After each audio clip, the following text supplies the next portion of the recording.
زيد بعض الرجال اجوا في وقتهم تجي الاشياء المصيريه، واحد منهم يمكن اكام، الرجل الذي صحيح يعني فعلا اضافه مهمه للمنتخب وخلانا نشعر بالثقه. يعني لون مميز المدافع العصري، خليني اسميه هالشكل.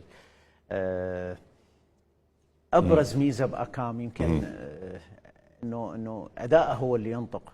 شوفه قليل الحضور بالاعلام، يعني ما عنده ذاك التماس في الاعلام، احاديثه قليله، لكن انت تشوفه فعله بالميدان فعل كبير.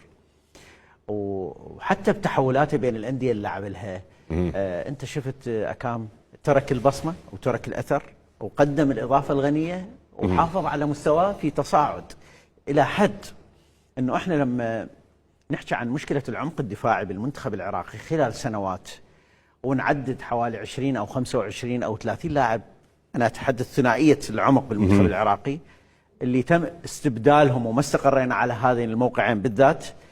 لما يجي حديث المباراه انت تخلي اكام اول لاعب دون نقاش. يمكن هاي لمستها من خلال الحديث اللي صارت.